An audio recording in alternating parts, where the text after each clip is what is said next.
ಓಂ ಗುರುಭ್ಯೋ ನಮಃ.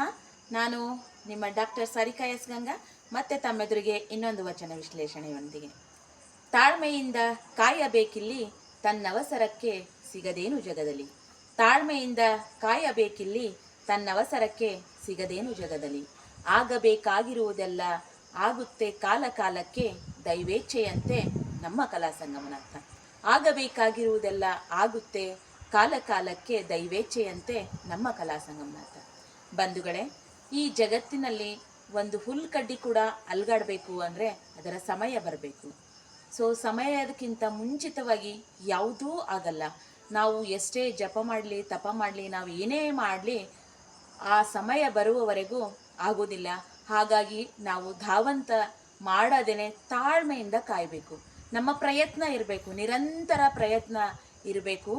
ಆದರೆ ತಾಳ್ಮೆಯಿಂದ ನಾವು ಆಗಬೇಕಾಗಿರುವಂತಹ ಕಾರ್ಯಕ್ಕಾಗಿ ಕಾಯಬೇಕು. ಒಂದಲ್ಲ ಒಂದಿನ ಆ ದಿನ ಬರುತ್ತೆ, ಆಗುತ್ತೆ. ಸೊ ವಿಧಿಲಿಖಿತ ಅಂತ ಹೇಳ್ತಾರಲ್ಲ, ಆ ವಿಧಿಲಿಖಿತದಲ್ಲಿ ಏನಿದೆಯೋ ಅದು ಖಂಡಿತವಾಗಿ ಘಟಿಸುತ್ತೆ. ಆದರೆ ನಾವು ಧಾವಂತ ಮಾಡುವುದರಿಂದ ಅದೇನೂ ಬದಲಾಗುವುದಿಲ್ಲ.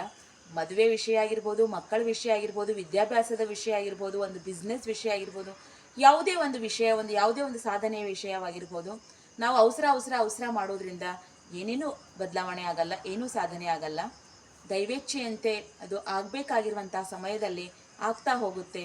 ನಾವು ನಿರಂತರ ಪರಿಶ್ರಮ ಪಡ್ತಾ, ನಿರಂತರ ಪ್ರಯತ್ನ ಪಡ್ತಾ ಆ ನಿಟ್ಟಿನಲ್ಲಿ ಮುಂದುವರಿಬೇಕು.